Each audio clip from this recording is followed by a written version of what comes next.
श्री नाभा जी ने भक्तों का स्मरण किया और जो जो भक्त हृदय में आते गए उनका यश नाभा जी लिखते गए। अगर किसी भक्त का यश भक्तमाल जी में नहीं है तो उसके दो ही कारण हैं।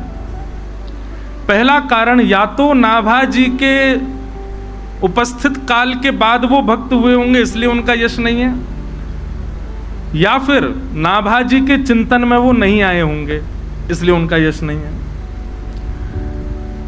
अब बड़ी बात कि नाभा जी के चिंतन में कौन आए। अच्छा, एक बात आपको स्पष्ट और पहले कर दें, आज से जो ये 6 दिन की कथा है, ये महलन की कथा है। कौन सी कथा? महलन की। महलन की मतलब निकुंज की कथा है, निवृत्त निकुंज की कथा है, क्योंकि रसिक त्रिवेणी की चर्चा हर कोई के समझ में नहीं आ सकती। स्वामी श्री हरदास जी, श्री हरवंश महाप्रभु और श्री हरिराम व्यास, इनकी चर्चा में आप ज्ञान वैराग्य आदि इन सबको तो भारी रखी हो, प्रेमी बन करके आई हो तो ही समझ पाओगे। अब ये कितनी बड़ी विचार की बात, जिनकी स्मृति स्वयं नाभा जी के चित्त में नहीं आ रही, हमारे चित्त में कैसे आ जाएगी? श्री अग्रदास जी की कृपा प्राप्त करके, इतने वैष्णवन की कृपा प्राप्त, इतने संतन की सेवा करके जब नाभा जी के चित्त में त्रिवेणी प्रकट नहीं हुई तो हम लोग इतने ऊंचे स्थिति में हैं कि हमारे चित्त में प्रकट हो जाएं। पर फिर भी बस प्रयास मात्र करी हूं, इन आचार्यन से प्रार्थना करी हूं, श्री राधा वल्लभ जी से प्रार्थना करी हूं, प्यारे गिरधर लाल जी से प्रार्थना करी हूं कि रसिक त्रिवेणी के संगम में हमारो गोतो लग जाए। तो नाभा जी के चित्त में वही आ रहे हैं जो हरिप्रिय हैं, जो हरि को प्रिय हैं वो आ रहे हैं उनके चित्त में। तो फिर दूसरी बात ये आती है कि श्री नाभा जी को यह भी लग सकता था कि क्या हरिदास जी, हरिवंश जी और हरिराम व्यास जी, क्या ये हरिप्रिय नहीं है? इनका चिंतन नहीं आ रहा, इनकी स्मृति नहीं आ रही। नाभा जी को भरोसा है, बोले हरिप्रिय नहीं है। हरिप्रिय तो एक स्थिति है, तो अति अति हरिप्रिय है, फिर भी इनकी स्मृति क्यों नहीं हो रही है? श्री अग्रदास जी महाराज के चरणों में जाकर के निवेदन किया कि सरकार, गुरुदेव, सब स्मरण में आ रहे हैं, पर वृंदावन की रसिक त्रिवेणी श्री हितरवंश महाप्रभु, स्वामी श्री हरदास जी महाराज और श्री हरिराम व्यास जी, इनका स्मरण नहीं हो। इनको हरित्रयी भी कहा जाता है। क्या कहते हैं? हरित्रयी। अग्रदास जी महाराज मंद मंद मुस्काने लगे, बोले कि भैया, तुमने जिन जिन के ठाकुर जी चित्त में बुलाए उन ठाकुर जी के सेवक तुम्हारे चित्त में आ गए, पर इन तीनों की उपास्या तो किशोरी जी हैं, अभी तक उनको वंदन नहीं किया, इसलिए तीनों नहीं आ रहे हैं। आपने 24 अवतारों को गाया, भक्तमाल जी के प्रारंभिक छप्पे में आपने 24 अवतार गाए, किशोरी जी को गाया? नाभा जी बोले नहीं, किशोरी जी को तो नहीं गाया। तो बोले भैया, ये तीनों ऐसे हैं, कृष्ण पाछे हैं, पहले तो किशोरी जी हैं इनके लिए। और वृंदावन के किसी भी रसिक का यदि स्मरण करना चाहोगे तो उसके लिए किशोरी जी की कृपा जब तक नहीं होगी नाभा जी, तब तक आप इन तीनों का रस नहीं गा पाओगे, वृंदावन के किसी रसिक को नहीं बुला पाओगे। इसलिए वृंदावन के रसिकों को यदि आमंत्रित करना है तो किशोरी जी का यश गाना पड़ेगा। और तब श्री अग्रदास जी ने अपनी वाणी में किशोरी जी की एक पद गाया, किशोरी जी का आवाहन किया। प्रधानमंत्री को बुलाने के लिए पीए को रिझाना पड़े, ये बात तो सुनी गई, पर पीए को बुलाने के लिए प्रधानमंत्री रिझाना पड़ रहा है, ये बात पहली बार सुनी है। ये भक्तमाल जी में सुनने में आई है। गुरु को मनाओ तो भगवान मिलेंगे, ये सदैव सुनते आए, पर कौन पावे या को पार, प्रेम नदिया की सदा उल्टी बहे। भक्तमाल जी पढ़ करके आज अनुभव क्या हो रहा है कि रसिक त्रिवेणी को बुलाना है तो पहले किशोरी जी को बुलाओ, भक्तों को बुलाना है तो पहले ठाकुर को बुलाओ, तब भक्त आएंगे। ये तो भक्तमाल जी में ही अनुभव हो रहा है और कहीं अनुभव ही नहीं हुई ये बात तो। आहा बंधुओं, अनुभव कीजिएगा। श्री अग्रदास जी ने जैसे ही किशोरी जी का स्मरण किया, आहा तप्त कांचन गौरांगी, सौभाग्य है श्री नाभा जी का। उनके चित्त में गुरुदेव स्मरण कर रहे हैं, पर नाभा जी के चित्त में हमारी वृषभानु नंदिनी बरसाने वाली अति सुकोमला श्री किशोरी जी प्रकट है गई। आहा जैसी प्रकट भई है अग्रदास जी, श्री नाभा जी के नेत्र सजल हो गए, नेत्रों से अश्रुपात गिर रहा है किशोरी जी के श्री अंग को देख करके। श्री कांति का दर्शन करके नेत्र सजल हो गए। आहा किशोरी जी जैसे समीप गईं और समीप जाकर के जैसे ही श्री नाभा जी को अपने कर कमल से उनकी थोड़ी का स्पर्श किया, वृषभानु की किशोरी सुन गैया हूत भूरी, प्रीत जान के हूँ थोड़ी तोहे राखेगी शरण, मन भूल मत जइयो राधा रानी के चरण। अब विचार करो, ये रसिक त्रिवेणी कितनी ऊंची सत्ता है कि इनके लिए किशोरी जी को बुलाना पड़ता है। ठाकुर जी तो खाली बैठे रहे, कहीं बुला लो चले जाएंगे, किशोरी जी थोड़ी जाम है। किशोरी जी के जैसे ही कर कमल का स्पर्श किया, नाभा जी की थोड़ी से स्पर्श कराते ही इतने में ही पीछे से जैसे मानो 3 सखियां आई हैं और तीनों सखियों ने आकर के अपने आप ही 3 रूप धारण कर लिए। श्री हितहरिवंश महाप्रभु, स्वामी श्री हरदास जी महाराज और श्री हरिराम व्यास, तीनों वहीं प्रकट हो गए। बोलो रसिक त्रिवेणी की। किशोरी जी के स्पर्श करते ही, किशोरी जी की कृपा प्रसाद प्राप्त करते ही रसिक त्रिवेणी प्रकट हो गए। और मानो श्री नाभा जी को अब आज्ञा की, अब आप इन रसिकों के भाव लिखो। और सर्वप्रथम श्री नाभा जी ने भगवान की वंशी, भगवान के अधरामृत का नित्य पान करने वाली वंशी श्री हितहरिवंश महाप्रभु के रूप में जो प्रकट हुए हैं, उनका यश पहले लिखा। और अब यहां श्री हितहरिवंश महाप्रभु का 26 श्री नाभा जी गा रहे हैं। अब यहां से रसिक त्रिवेणी की चर्चा प्रारंभ हो रही है, सब लोग भाव से सुनिएगा। नाभा जी ने 26 में श्री हितहरिवंश महाप्रभु का चरित्र वर्णित किया। बंधुओं बहुत ध्यान पूर्वक सुनिएगा। अब महाप्रभु जी का चरित्र हम सुना रहे हैं। श्री हरिवंश गोसाई भजन की रीत सकृत को जानिए। श्री नाभा जी कहते हैं हितहरिवंश महाप्रभु का जो भजन भाव है, जितने लोग यहां पर बैठे हैं, सबसे आगे वालों से लेकर के और सबसे पीछे वालों तक, जितने भी लोग यहां पर बैठे हैं, उनमें से कोई एक ही समझ पाएगा। सकृत को जाने हैं। हरिवंश महाप्रभु, हितहरिवंश महाप्रभु के भजन को सब समझ पाए, ये किशोरी जी की कृपा से ही संभव हो सकता है, नहीं तो नहीं हो पाएगा। हम प्रयास मात्र कर रहे हैं कि हम सुना पाए और आप समझ पाओ, परंतु ये अति दुर्लभ है। ये पहले ही श्री नाभा जी ने वर्णित कर दिया। श्री हरिवंश गोसाई भजन की रीत सकृत को जानिए। सकृत शब्द का मतलब क्या है? कोई एक ही समझ सकता है। हरिवंश महाप्रभु के भजन भाव को किसने समझा, उनका प्रसंग कल आएगा कथा में। आज तो हम श्री राधा वल्लभ जी के प्राकट्य तक की कथा सुनाएंगे और फिर महाप्रभु जी के जो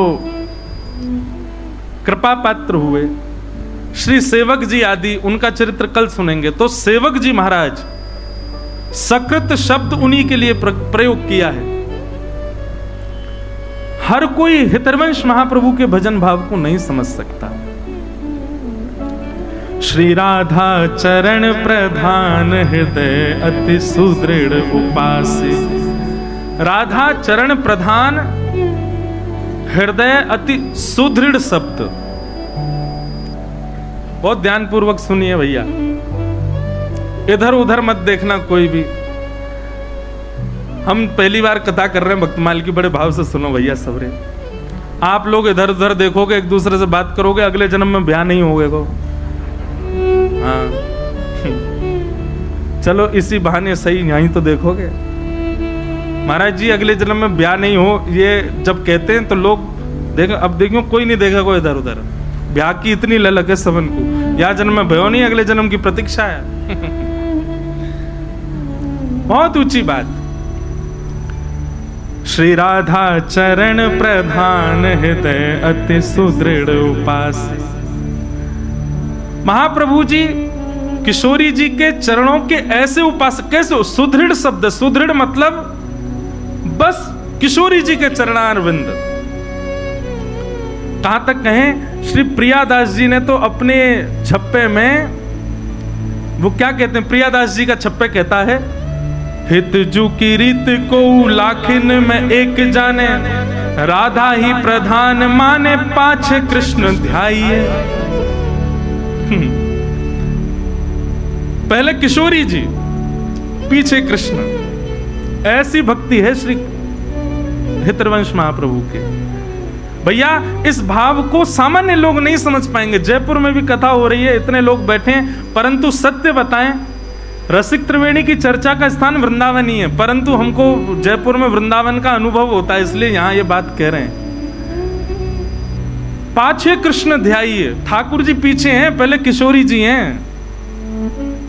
हमारे यहां कभी रास होता है ना,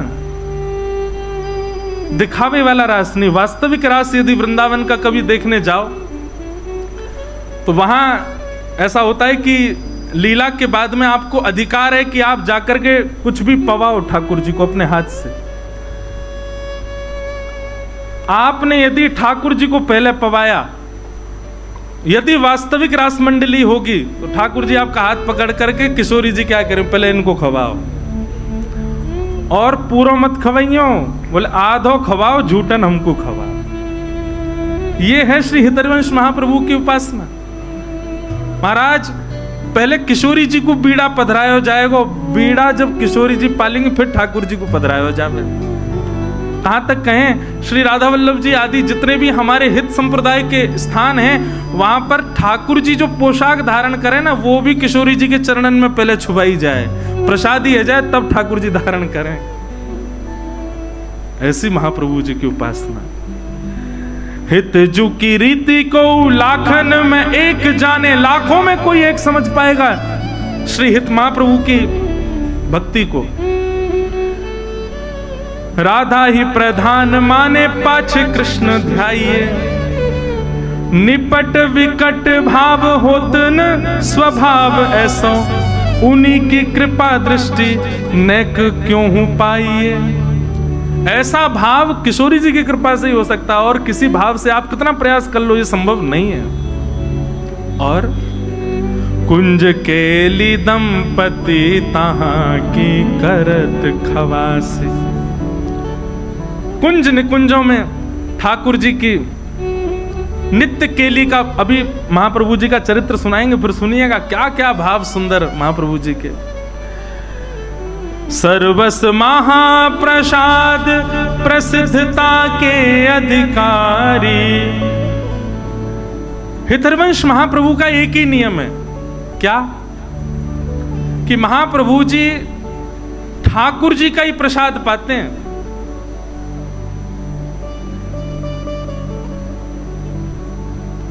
हमारे बाम भाग में जो अति सुंदर केश अच्छा हाँ ऊपर है, ये लगे, ये तो हितध्रुव दास जी, हाँ ऊपर श्री हितवंश महाप्रभु। सर्वस महाप्रसाद प्रसिद्धता के अधिकारी। हितवंश महाप्रभु का एक सुदृढ़ नियम है, क्या? ठाकुर जी के प्रसाद से इतर कुछ ग्रहण ही नहीं करते।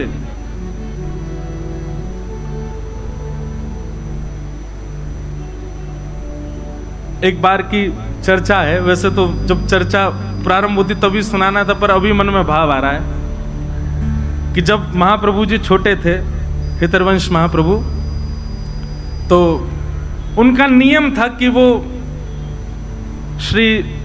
उनके पिताजी श्री व्यास मिश्र जी, उनके अर्चा के ठाकुर जी थे श्री राधा मोहन जी। हरिवंश महाप्रभु ने 3 ठाकुरों की सेवा की है, श्री राधा मोहन जी, नवरंगी लाल जी और श्री राधा वल्लभ लाल जी। तो इनके पिताजी के ठाकुर जी थे श्री राधा मोहन लाल जी। हरिवंश महाप्रभु छोटे से थे तो अपने पिताजी की सेवा देखते रहते थे, और जैसे ही ठाकुर जी की अर्चना होती सबसे पहले हाथ बढ़ाते, बोले कि प्यास लगती तो चरणामृत ही पीते, पानी नहीं पीते थे, जल नहीं, चरणामृत पीते थे। भूख लगती तो मैया से कहते जल्दी भोग लगाओ, मुझ को भूख लगी है। मैया कहती तू खा ले कुछ, बोले नहीं पहले भोग लगाओ। किशोरी जी ठाकुर जी भोग पालेंगे तभी पाऊंगा, नहीं तो भूखो रहूंगा। एक ऐसी लीला चर्चा सुनाई जाती बड़ी मधुर कि एक बार छोटे से हैं हरिवंश जी, रात्रि में बहुत जोर की भूख लगी और महाराज उठ करके बैठ गए, रोने लगे जोर जोर से। रोते रोते मैया से कहे, बोले मैया मुझको भूख लगी, कछु पवाओ। पिताजी मुझको भूख लगी, कुछ खिलाओ। जैसे आजकल के बालों को कुछ भी दे दें तो ऐसे ही कुछ ले आए, बोले लो खा लो। बोले नहीं पहले भोग लगाओ। माता जी पिताजी बोले रात के 1:30 बज रहे हैं, 2 बज रहे हैं। अब उस समय घड़ी तो नहीं होगी, पर हाँ ये कही होगी अर्धरात्रि हो रही लाला, ठाकुर जी शयन कर रहे हैं, उनको उठा के भोग कैसे लगाए। बोले नहीं नहीं नहीं मुझे तो भूख लगी है। अब बोले इसको भूख लगी है, ठाकुर जी को उठा नहीं सकते, खाएगा भोग ही। दूध ला करके रख दिया, बोले ले इसको पी ले। वहां पर बोझे नहीं पहले ठाकुर जी का भोग लगाओ। ठाकुर जी का यदि भोग नहीं लगा होगा तो ग्रहण नहीं करेंगे। रोते रोते रोते रोते खूब समय बीत गयो। पिताजी माताजी भी परेशान, बोले सोनी नहीं दे रहा, क्या करें, खा कुछ रहा नहीं है, पी कुछ रहा नहीं है, भोग लगा के ही पाएगो। आहा, महाराज श्री हरिवंश जी की रुदन सुनकर के सेज पर पौड़े भय ठाकुर जी उठ गए और उठ करके श्री जी को उठा रहे, बोले श्री जी उठो, सेवा के राधा मोहन जी। श्री जी बोली क्या हुआ, अभी तो उठवे को समय ना है भयो, अभी तो भोर ना भई, अभी तो मंगला को समय ना भयो, आप काय को उठाए रहे हो। बोले रुदन ना सुन रही, हरिवंश बालक रो रहे हो बहुत जोर से। श्री जी बोली काय को रो रहे हैं हरिवंश जी। बोले भूख लगी है। अब वाको तो नियम है, वो तो हमारो ही शीत प्रसादी पावे, हमारो ही चरणामृत ग्रहण करे, हमारो ही चरणोदक प्राप्त करे, वाके अलावा तो कुछ लेवे ना। अब रात्रि में बालक छोटो भूख लगी आई है। ठाकुर जी किशोरी जी बोली अब क्या करें, अभी तो मंगला में समय है, लेकिन समय तक यदि प्रतीक्षा करी तो बेचारो प्यासो बालक कितनो रोवेगो। सो ठाकुर जी सेज से उतरे और अपनी झारी, जल पीवे वाली झारी, वही से ही किशोरी जी को कही कि पाम लटका लो नीचे। किशोरी जी पाम लटका के बैठ गई ठाकुर जी, और ठाकुर जी अपनी झारी जीते ही अपने चरणन को धो रहे हैं, स्वयं ही अपनो चरणामृत प्रदान कर रहे हैं, स्वयं ही अपनो चरणामृत निकाल रहे हैं। पास में बंटा भोग रखो। ठाकुर जी गए, बंटा भोग उठा के लाए, खोल करके किशोरी जी के मुख में पवाए और स्वयं पाए, वहां को भोग निकाल करके सामने धर दियो। आज ठाकुर जी और किशोरी जी ने अपने आप ही श्रृंगार कर लिया, अपने आप ही एक दूसरे को सुंदर भाव सजा करके और सेज पे ही दोनों बैठ गए। 3 साढ़े 3 बजे जो समय हो तो सुबह मंगला करवे को श्री व्यास मिश्र जी तुरंत गए मंदिर में जाकर के कपाट खोले, और जैसे कपाट खोल करके देखी तो कहा पाए और ठाकुर जी तो बैठे हुए हैं, अपने आप ही टेढ़ों से श्रृंगार कर लिया है, यहाँ तक कुंडल भी उतर रहे हैं, थोड़े थोड़े वस्त्र भी उधरे उधरे से दिख रहे हैं, और तभी कहा देखो नीचे पात्र में चरणामृत भी रखो है, चरणोदल भी कर दियो है, और पास में बंटा जी भी खुले हुए हैं, दोनों की दतुइयां लगी भैया, नेक नेक पाए लियो है। आहा, ये दृश्य देख करके व्यास मिश्र जी तो आनंदित हो गए। तुरंत गए और जाकर के चरणामृत और भोग ले जाकर के हरिवंश बालक को प्रदान किए। तुरंत पा लियो, पा करके बालक तो सो गयो, लेकिन माता पिता दोनों नेत्र सजल और ठाकुर जी को देख रहे हैं कि हम तो विचार कर रहे हैं ठाकुर जी को कैसे उठाएं, पर हरिवंश जी को रुदन सुनकर के ठाकुर जी स्वयं उठ गए, स्वयं अपनो चरणामृत निकाल लियो, स्वयं अपनो श्रृंगार कर लियो, स्वयं भोग लगा के और स्वयं तैयार है के सेज पर विराजमान है गए। वाह दिना श्रृंगार नहीं भयो, वादना मंगला आरती ना भई। बोले क्यों? आज ठाकुर जी ने अपनी मंगला खुद ही कर ली है। क्यों?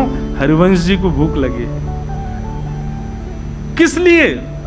क्योंकि उनका नियम है कि वो ठाकुर जी के प्रसाद के अलावा कुछ नहीं पाते। इसीलिए श्री भक्तमाल जी में कह रहे हैं, सर्वस महाप्रसाद प्रसिद्ध ताके अधिकारी। महाप्रसाद की महिमा। मैं तो ये बात कहता हूं कथा में,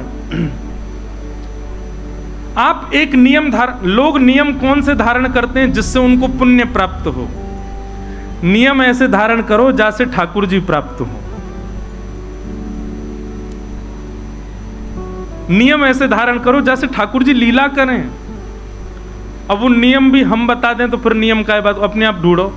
ऐसा का नियम करें जैसे ठाकुर जी प्राप्त हो। महाप्रसाद पावे को एक नियम ये श्री महाप्रभु जी से आप सब सीख सकते हैं। क्या? आज के बाद जो ठाकुर जी को अर्पित नहीं है उस वस्तु को लेना ही नहीं है, ग्रहण ही नहीं करना है। चाहे भूखे रहे आएंगे, चाहे प्यासे रहे आएंगे, पर जो ठाकुर जी को भोग ना लगाई गई हो, जो ठाकुर जी को ना पधराई गई हो, ऐसी वस्तु को अस्वीकार करो। ये नियम आप धारण कर लो। श्री महाप्रभु जी से यही सीख लो, उसी की कृपा से ठाकुर जी प्रकट हो जाएंगे। तो विधि निषेध नहीं दास अनन्य उत्कट व्रतधारी। व्यास सुवन पथ अनुसरे सोई भले पहचानिए। श्री हरिवंश गुसाई भजन की रीत सकृत को जानिए। ऐसे श्री हितरवंश महाप्रभु, उनको हम बारंबार प्रणाम करते हैं और उनके मंगल चरित्र को जितना यथामति रसिक जनों की कृपा, संत जनों की कृपा से श्री राधा सरस बिहारी जी के चरणों में अर्पित करते हैं। ध्यान पूर्वक सब लोग सुनिएगा।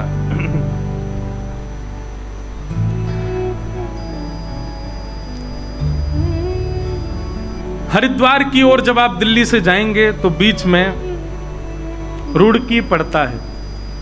उससे पूर्व में ही अगर आप एक देहरादून का मार्ग अपनाएंगे तो उसी मार्ग में बीच में एक स्थान पड़ेगा जिसका नाम है देवबंद।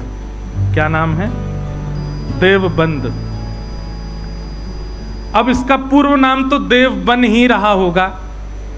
बाद में कालांतर में लोगों ने, क्योंकि जहां ऐसे रसिकजन विराजमान रहे वहां देवबंद नहीं रह सकते, वो देवबन ही रहा होगा। तो देवबंद में व्यास मिश्र नाम के एक ब्राह्मण रहते थे और उनकी पत्नी का नाम श्रीमती तारा। व्यास मिश्र जी जो थे ये बहुत अच्छे ज्योतिषाचार्य थे और ज्योतिष का ऐसा प्रभाव इन्होंने सब पर डाल रखा था कि महाराज खूब भीड़ लगी रहती थी लोगों की पुछवाने के लिए। एक बार एक बादशाह के यहाँ गए और बादशाह के यहाँ जाकर के उसको कुछ इन्होंने भविष्य कथन किया और उसको आशीर्वाद के रूप में 4 श्रीफल प्रदान किए। बादशाह ने जब अपना भविष्य कथन सुना तो बड़ा प्रसन्न हुआ। प्रसाद रूप में 4 श्रीफल मिले तो उसने पूछा ये 4 श्रीफल? तो उन्होंने कहा ये धर्म अर्थ काम मोक्ष। एक श्रीफल आपके धर्म में गति को बढ़ाएगा, दूसरा श्रीफल आपकी कामनाओं की पूर्ति करेगा, तीसरा श्रीफल आपके अर्थ को बढ़ाएगा और अंतिम श्रीफल आपको मोक्ष प्रदान करेगा। उनके प्रस्तुतिकरण से, उनके भाव से बादशाह इतना प्रसन्न हो गया, उसने श्री व्यास मिश्र जी से कहा आप मेरे संगी रहा करो, मेरी योजनाएं बताते रहा करो, मेरे आगे के कुछ ना कुछ भावों को आप संग रह करके मुझे सुदृढ़ करते रहा करो। व्यास मिश्र जी बादशाह के साथ रहते, सुबह जाते शाम तक वहीं रहते, उन्हीं के बताए निर्णयों को बादशाह लेता था। व्यास मिश्र जी के बड़े भाई श्री नृसिंह आश्रम जी महाराज ये सन्यासी थे। एक बार आप वृंदावन जा रहे थे और बीच में ही देवबंद पड़ा तो जैसे ही आप देवबंद से निकले तो अनेक भक्तजनों ने जाकर के स्वागत सत्कार किया, उनसे कहा कि महाराज आपके छोटे भाई भी यहाँ रहते हैं, एक रात्रि यहाँ विश्राम कर लीजिए। बहुत ध्यानपूर्वक सुनिएगा। नरसिंह आश्रम जी बहुत सबके याचना करने पर रुक गए। सब प्रणाम करने आए तो व्यास मिश्र जी अपनी पत्नी तारा के साथ में, बड़े भैया हैं, प्रणाम करने आए। प्रणाम किया, दोनों को आशीर्वाद दिया। जैसे ही प्रणाम करके उठे तो नरसिंह आश्रम जी ने व्यास मिश्र जी के ललाट को देखा और देख करके बोले, चिंता की रेखाएं दिख रही हैं, बहुत चिंतित लग रहे हो आप, क्या बात है? अत्यंत संकोच के साथ सकुचाए भाव से निवेदन किया, सब कुछ है भैया, सब कुछ है आपकी कृपा से, गुरुदेव की कृपा से, भगवत कृपा से सब कुछ है, पर हरिभक्त परायण एक संतान नहीं है। नरसिंह आश्रम जी हंसने लगे, बोले तुम पूरी दुनिया का भविष्य बताए फिरते हो, अपना भविष्य नहीं देख पा रहे। और रही बात, भाई संतान नहीं है तो इसको भगवत प्रसाद मानो, दोनों ही भजन करो, मत पड़ो उस भाव के पीछे। मैं कथा में एक बात कहा करता हूं, प्रकृति आपको जो सहज रूप से दे दे उसको स्वीकार करो। प्रकृति ने आपके लिए जिस भाव को नहीं रखा उसके पीछे मत भागो, चाहे वो संतान हो, चाहे वो ब्याह हो, चाहे वो कोई भी संबंध क्यों ना हो, संसार की कोई वस्तु क्यों ना हो। आप प्रकृति के पीछे दौड़ करके, भाग करके, दुनिया भर के क्रियाकलाप करके, दुनिया भर के जो है तंत्र मंत्र करके और योजनाएं बना करके अगर किसी वस्तु को पालोगे, प्रसन्न नहीं रह पाओगे। इसलिए प्रकृति जो दे उसको स्वीकार करो। पर यहां पर महाराज जी एक प्रश्न उठता है, ऐसे तो नंद यशोदा के भी लाला नहीं थे, उन्होंने भी तीर्थों में जा जा करके खूब प्रार्थना करी। हमारे नाना जी एक बात कहते थे, अच्छा एक बात बताएं, ये कथा हमारे नाना जी करने वाले थे। लोकेश भैया बता रहे, बोले मैंने नाना जी से कहा था कि आप कथा सुनाओ, तो नाना जी बोले करेंगे करेंगे करेंगे। नाना जी तो भगवत धाम प्रस्थान कर गए, पर वो हमको इसीलिए तैयार करके गए कि हम भक्तमाल सुना दें यहाँ पे, उन्हीं की कृपा प्रसादी। हमारे नाना जी के जिनने दर्शन किए होंगे ना, ये समझ लो कि उनको मतलब उनके बड़ भाग्य ही होंगे कि हमारे नाना जी के दर्शन हुए। ऐसे अद्भुत महापुरुष। वो एक बात बताया करते थे, बोले लाला पुत्र की याचना तो करी है नंद यशोदा ने, पर पुत्र के याचना में पुत्र कैसा चाहिए, वो भावना क्या है? विष्णु आराधनार्थाय।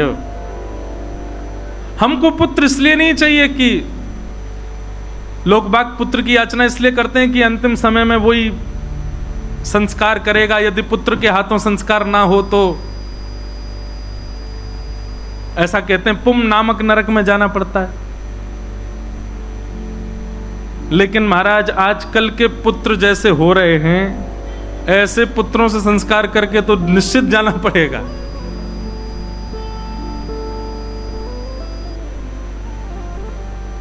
पुजमलू पीठ वाले महाराज जी एक चरित्र सुनाते हैं एक भक्त का। वो कुंज बिहारी लाल जी को ही अपना पुत्र मानते थे और कहते थे मेरा कुंजो बेटा, कुंजो बेटा, कुंजो बेटा कह करके। अब देखो बात तो कोई भी कह लेगा, मेरे ठाकुर जी, मेरे लाल जी, मेरे सखा हैं, मेरे पुत्र हैं, पर मानते कितना हो? कहने की बात है कि भाई प्रकृति जो दे उसको स्वीकार करो, जो ना दे उसके लिए ज्यादा प्रयास मत करो। लेकिन फिर भी प्रयास करना है तो याद रहे ठाकुर जी को वचन देना कि नाथ मुझे ये वस्तु दे दो, मैं आपको वचन देता हूं आपके चरणों में ही अर्पित रहेगी, तो वो वस्तु मिल जाएगी। और वही भाव रखा नरसिंह देव जी के चरणों में। सबने प्रणाम करते हुए कहा व्यास मिश्र जी ने कि हमें एक पुत्र की प्राप्ति हो, भगवत परायण पुत्र हो, भक्ति परायण पुत्र हो। तो नृसिंह आश्रम जी बोले कि तुम सबका भविष्य देखते हो, अपना भविष्य नहीं देख पाए, और मुझे तो दिख रहा है कि तुम्हारे संतान का योग नहीं है। अब तक तो व्यास मिश्र जी बोल रहे थे, लेकिन तारा माँ ने थोड़ी सी प्रार्थना करते हुए हाथ जोड़ के कहा, बोले भगवान, यदि सब विधि का विधान है, सब पूर्व से ही नियोजित है, तो फिर आप जैसे संतों के पीछे इतनी भीड़ क्यों लगी रहती है? आप जैसे संतों को इतना लोग प्रणाम क्यों करते हैं? आप जैसे भक्त, आप जैसे संत, इनकी महिमा क्यों है? जब सब विधि से ही होना है तो फिर संतों को, भक्तों को, वैष्णवों को प्रणाम करना बंद कर देना चाहिए। तो हम तो प्रणाम इसीलिए करते हैं सब सुखद हो जीवन में। और जब सब विधि पर ही आश्रित है तो फिर भक्त, वैष्णव, संतों के चरण रज की क्या महिमा रह गई? तारा जी की ये बात नृसिंह आश्रम जी के चित्त को लगी। बहुत सावधानी, सब लोग इधर देखो, पीछे वाले भी, सब लोग भाव से कथा सुनो। तारा जी की ये बात नृसिंह आश्रम जी को चित्त में लगी कि भाई प्रश्न भगवान पर उठे तो कोई बात नहीं, पर भक्ति पर उठ गया है, भक्त पर उठ गया है। एकांत में बैठ करके नृसिंह आश्रम जी ने चिंतन किया, ठाकुर जी से प्रार्थना करी, भगवान आप पर प्रश्न नहीं उठाए, वैष्णवों पर प्रश्न उठाए, भक्तों पर प्रश्न उठाए, भक्ति पर प्रश्न उठाए, कुछ कृपा करो। ठाकुर जी प्रसन्न मुद्रा में नृसिंह आश्रम जी के चित्त में आ गए और आकर के अपनी वंशी को ही दिखाने लगे और मानो आज्ञा करने लगे, जाओ अपने भैया से कह दो, छोटे भाई से, निश्चिंत हो जाए। मेरी अधरामृत का निरंतर रसपान करने वाली, अत्यंत रस से सराबोर और पूरी दुनिया तो केवल और केवल मेरा प्रसाद पाती है, पर मेरा स्वच्छंद अधरामृत जिसने जीवन भर पाया, ऐसी वंशी ही उनके कुल में पुत्र बन करके आएगी। लेकिन याद रहे, वो भक्त परायण, भक्ति परायण और भक्ति की धारा प्रवाह करने वाला बालक होगा। कोई वंश परंपरा और कोई अपने वंश वृद्धि या फिर धन वृद्धि आदि इन सब भावनाओं से पुत्र की याचना ना रखे। भक्ति का वर्धन करने वाला पुत्र उनके कुल में होगा, मेरी वंशी ही पुत्र बन करके आएगी, आज्ञा कर दीजिए। नृसिंह आश्रम जी व्यास मिश्र जी के पास गए और हृदय से लगाते हुए कहा, ठाकुर जी ने आज्ञा की है, चिंता मत करो, आपके घर ठाकुर जी की वंशी ही पुत्र रूप धारण करके आएगी, पर भक्ति वर्धन करने वाली यही भावना उसके चित्त में होगी, वो भक्ति का वर्धन करने वाला बालक होगा। कुछ समय बीता और तारा मैया के गर्भ में भक्तराज श्री हरिवंश जी आए। महाराज जी, इतना सुंदर वर्णन है चरित्र में कि जैसे वो कहते हैं, जा दिन से हरि गर्भ ही आए। हमने कौशल्या मैया के बारे में सुना है, हमने देवकी मैया के बारे में सुना। जब से ठाकुर जी गर्भ में आए तब से मैया को अच्छा अच्छा अनुभव होने लगा, सुंदर सुंदर भाव होने लगा। पर यहाँ पर कितना सुंदर भाव बताया कि जब से श्री हरिवंश महाप्रभु तारा मैया के गर्भ में पधारे, तब से तारा मैया को वृंदावन की स्मृति होती है। रात्रि में सोते सोते मानो उठ के बैठ जाती हैं, श्री वृंदावन, श्री वृंदावन, श्री वृंदावन, श्री वृंदावन, श्री वृंदावन। व्यास मिश्र जी उठ के बैठ जाते, देवी क्या हुआ? बोले, कैसी सघन कुंज है ना, कैसी लता द्रुम है ना, कैसी सुंदर कलकल करती यमुना जी बह रही है ना, कैसा सुंदर गिरिराज पर्वत है, मानो ब्रज की स्मृति हो रही है। और फिर नेत्र खुल जाते हैं तो नेत्रों से अश्रुपात होने लग जाता है, रुदन विरह भाव। व्यास मिश्र जी कह रहे हैं, क्या हुआ देवी? बोले, मुझे नहीं पता क्या हो रहा है, पर पता नहीं क्यों जब भी सोती हूं तो स्वप्न में कुंज दिखाई देते हैं और लता पत्र दिखाई देते हैं, यमुना जी दिखाई देती हैं, वृंदावन वृंदावन वृंदावन वृंदावन की स्मृति होती है।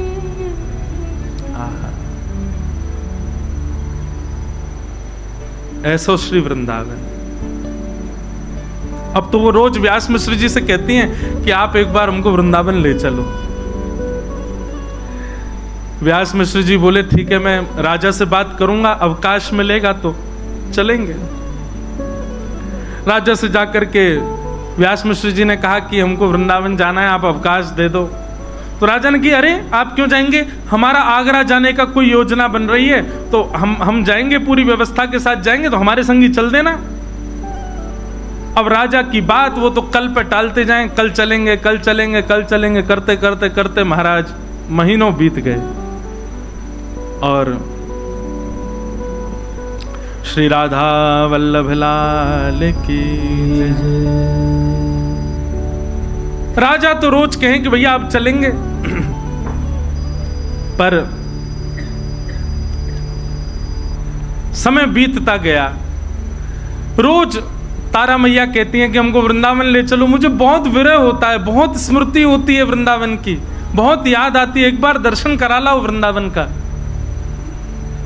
जब अंतिम माह चल रहा था, बस अब प्रकट होने ही वाला है बालक, उस स्थिति में मां आ चुकी हैं, तब राजा आकर के कहता है व्यास मुझसे, बोले हमारी आगरा की योजना बन गई है, चलो। वृंदावन भी अपनी योजनाएं बना करके सबको बुलाता है, अपने आप कोई नहीं जा सकते। पहले चली जाती अगर तारा मैया, तो फिर महाप्रभु जी का जन्म ब्रज में कैसे होता। 9वां महीना प्रारंभ हुआ और तभी राजा बादशाह ने कहा कि हमारी आगरा जाने की योजना बनी, व्यास मिश्र जी आप तैयारी करो, चलेंगे वृंदावन, आपको छोड़ देंगे, आप दर्शन कर लेना। व्यास मिश्र जी बोले अब तो असंभव है, अब तो बालक आने वाला है। बोले आप चिंता मत करो, रानियों जैसी व्यवस्था करेंगे, पालकी में लेकर के, बिल्कुल कोई दिक्कत नहीं होगी, सखी सहचरियां और सब बढ़िया व्यवस्था करके ले चले, पलकों पे लेके चलेंगे, आपकी पत्नी को लेके चलो। व्यास मिश्र जी का मन तो थोड़ा कम था, जैसे ही घर जाके तारा जी से कहा कि बादशाह ने आज कहा है आगरा जाने के लिए, वो तो पीछे ही हाथ पकड़े, बोले नहीं फिर तो चलेंगे। बोले तुम्हारी स्थिति, बोले मैं संभाल लूंगी, पर ले मुझे वृंदावन ले चलो। और बादशाह के उस टोली के साथ में व्यास मिश्र जी और तारा मैया आगरा के मार्ग की ओर प्रस्थान करने लगे। तभी बीच में पड़ा श्री वृंदावन। वृंदावन में प्रवेश किया। बंधुओं, ये उस समय का वृंदावन है जब वृंदावन में ठाकुर जी प्रकट रूप से कहीं विद्यमान नहीं थे। केवल और केवल यमुना जी, व्रज की कुंजलता, ब्रजरज, गोवर्धन नाथ जी, केवल यही हैं, और कोई ज्यादा मंदिर आदि कुछ थे नहीं वृंदावन में। भोर के समय गए, वृंदावन में प्रवेश करते ही रोंगटे खड़े होने लगे, नेत्र सजल होने लगे। ये स्थिति व्यास मिश्र जी ने कभी देखी नहीं तारा मैया की। यमुना जी में जाकर, यमुना जी के पुलिन पर जाकर के बैठी, मानो घंटों तक यमुना जी को निहार रही हैं। लता पत्रों को स्पर्श करती हैं तो मानो ऐसा लगता है इनसे कोई संबंध है। अब ये सब भावना मैया की नहीं है, गर्भ में बैठे बालक की है। वो ठाकुर जी के संग में रही वंशी, उसको एक एक भाव पता है, वो सब जानती है, कहाँ यमुना जी, कैसी ब्रजरज, कौन से वृक्ष, कौन सी लता गुर्म, कौन सी कुंज में कौन सी लीला, वो सब स्मृतियां हो रही हैं। सायकालीन समय हो गया, वृंदावन को प्रणाम करके और पुनः आगरा के मार्ग की ओर जैसे प्रस्थान करने लगे। अब वृंदावन से ज्यों ज्यों दूर जामे त्यों त्यों तारा मैया का विरह बढ़े। व्यास मिश्र जी कहें आप ऐसे इतना रुदन मत करो, इससे प्रभाव पड़ेगा बालक पर। बोले नहीं, मुझे बहुत, मेरा मन हो रहा है मैं वहीं रहूं। बोले वहां कहां रहेंगे, वो पूरा वन है, वहां वंचर जीव रहते हैं, हिंसक जीव रहते हैं, कहां रहेंगे हम दोनों। पर उनका रुदन इतना विकल करने वाला था कि उस रुदन को व्यास जी सुन नहीं पा रहे थे। और तभी रुदन करते कि बस वृंदावन ब्रज की सीमा में ही थे, अभी बस निकलने ही वाले थे ब्रज की सीमा से, तभी प्रसव पीड़ा होने लगे। और ऐसी प्रसव पीड़ा हुई कि तुरंत बादशाह को जाकर के व्यास मिश्र जी ने कहा कि महाराज आप आगरा को प्रस्थान करो, हमारी गृहिणी को प्रसव पीड़ा हो रही है, इससे आगे ले जाना उचित नहीं होगा। यहाँ ये गांव जैसा दिखाई दे रहा है, यहाँ कुछ लोग दिख रहे हैं, हम यहीं रुक जाते हैं, क्या पता आगे बन आया और वहां कुछ दिक्कत हुई तो क्या करेंगे। बादशाह ने कहा ठीक है, आप कुछ सेवक भी ले लो और आप यहीं रुक जाओ। और वृंदावन के समीप बाद गांव, बाद ग्राम, वहां तारा जी और व्यास मिश्र जी कुछ सेवकों के साथ रुक गए। गांव के लोगों ने देखा महाराज ब्राह्मण देवता आए, सबने खूब सेवा करी, सब व्यवस्था करी। और वैशाख का महीना, शुक्ल एकादशी का दिन, वैशाख शुक्ल एकादशी, और जैसे ही भोर का समय हुआ है, भोर के सूर्य उदित होने वाले हैं। यहां तो पृथ्वी पर सूर्य उदित हुए हैं और वहां तारा मैया की कोख से हमारे ब्रजमंडल के निधि श्री राधा वल्लभ लाल जी को विराजमान करने वाले परम वैष्णव, परम भक्त शिरोमणि श्री हितरवंश महाप्रभु जी का प्रादुर्भाव हुआ। बधाई हो, बधाई हो, बधाई हो, बधाई हो, बधाई हो, बधाई हो। आहा, ऐसे नेक्से से लाला प्रकट भय हैं। हमारे सरस कुंज के आचार्यों ने, मैं आज देखो कितनी ऊंची बात, हमारे सरस कुंज के आचार्यों ने ग्रंथों में आचार्यों की बधाई गाई। मैंने भैया से पूछी, मैंने कि राधा वल्लभ जी की बधाई नहीं, बोल राधा वल्लभ जी की नहीं, आचार्यों की है। मैंने कहा यही तो कृपा प्रसाद है। महाप्रभु जी का प्रादुर्भाव हुआ। आहा,